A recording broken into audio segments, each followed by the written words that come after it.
Hey, what's up, guys? What's going on? It's your boy Nacho. I just wanted to talk about some things. I wanted to talk about, of course, eccentric overload training.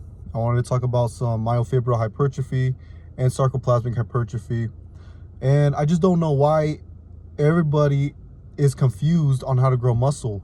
You see all these fitness influencers, everybody that's putting out this information on standard training, and it's all like, oh, how many reps do you do? How many sets do you do? What's the weight?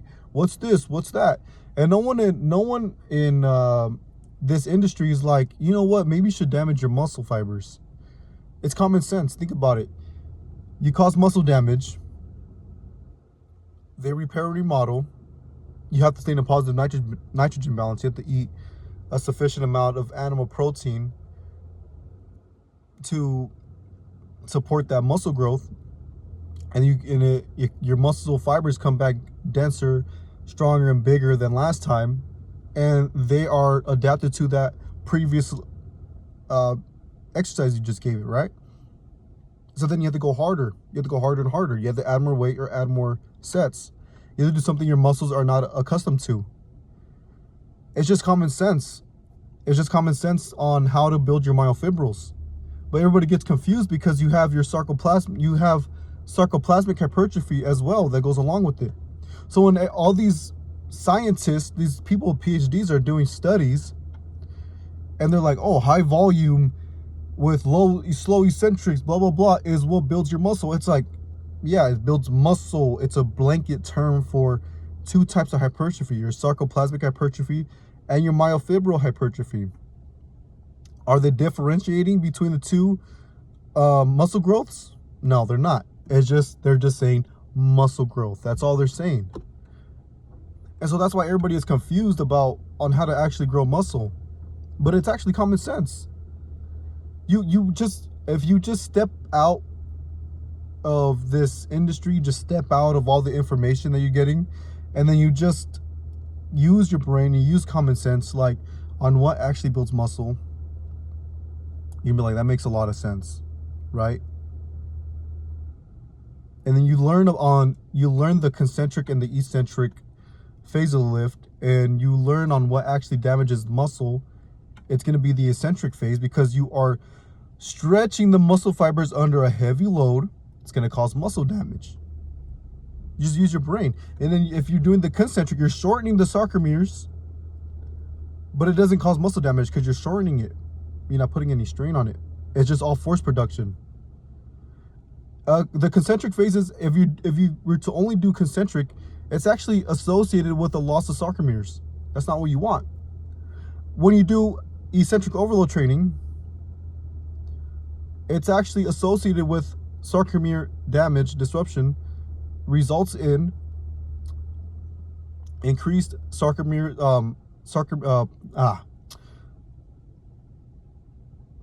in parallel and in series. Okay, so then you're like, okay, what do I want to focus on? Because everybody in the gym is focused on concentric lifting. They want to perform. They want to make sure they can lift the weight 10 times concentrically. If I could lift this weight 11 times, I made progress. Not necessarily, because you're doing it concentrically. You are performing now. So, and that's what everybody's getting confused on. The whole industry is now focused on sarcoplasmic hypertrophy because it's fast. You get it fast. All you have to do is eat a bunch of carbs, a bunch of potatoes, pretty much. It's all glycogen storage. Why do you think people do carb loading? Like these fitness influencers, they do carb loading. It's all sarcoplasmic. They don't know it. They think it's just muscle growth. But they don't know they don't know how to differentiate between myofibral and sarcoplasmic. And it's pretty simple. You do eccentric overload training, you damage the muscle fibers, you activate the satellite cells, they proliferate and differentiate into myoblasts, and then they help repair and remodel your muscle fibers, and they come back bigger and stronger. And then you expand your myonuclear domain size limit. That's also a problem. The myonuclear domain size limit and standard training do not mix. You're not going to get past that limit doing standard training because the load eccentrically is not heavy enough. And that's the problem with standard training, because you're doing one weight for both phases, and it's heavier on the concentric and lighter on the eccentric. Just in nature. The nature of standard training is that it's harder pushing the concentric than the eccentric. If you look at every fitness influencer's training, just look at their face when they're lifting. More effort is going in the concentric, and they're relieved on the eccentric. They're like, oh, I could take a break. And then the concentric, it's harder for them. It's the complete opposite. They're doing the complete opposite of what it takes to damage your muscle fibers. You want it to be harder on the eccentric and easier on the concentric, because the eccentric harder on the concentric, you want it harder on the eccentric and easier on the concentric, pretty much, because the eccentric phases will actually builds muscle, and that's what actually damages the muscle fibers. The heavy load in the eccentric phase is what actually damages muscle fibers, not the concentric. The concentric is not associated with muscle damage. It's actually associated with the loss of sarcomeres in series and in parallel. So once you learn this, then you get to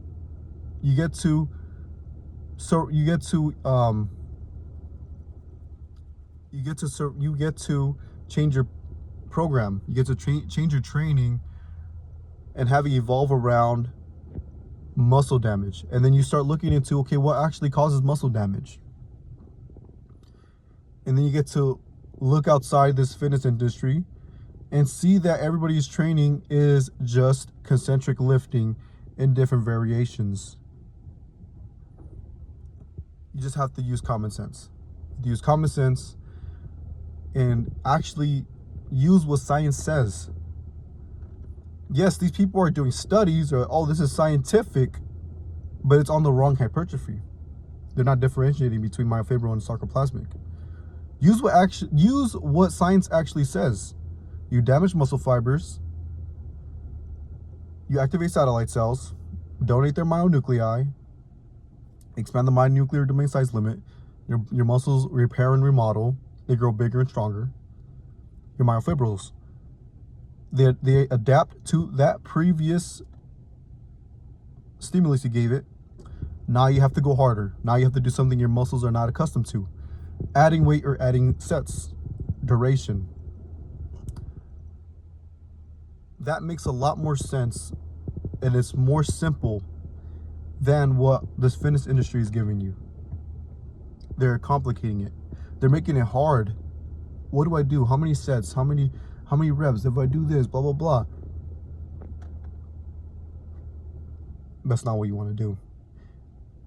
So that's just, I just wanted to talk about that. And good news. My upper body, my lower body was totally damaged this whole past week. So I did upper body on Wednesday, and I'm still sore. It's still very slightly sore today, and today is Monday. I'm not gonna be able to come back on Wednesday. I'm probably gonna be able to come back on Thursday or Friday. It's good though. I caused a lot of the muscle damage. So I've been eating a lot of protein, a lot of animal protein, potatoes and all that. So yeah, that's the good news. So I'll see you guys later. I will post my training on Wednesday. Wednesday will be a leg day. Thursday, most likely, an upper body day. If I don't recover by then Friday. Okay, I'll see you guys later. Peace.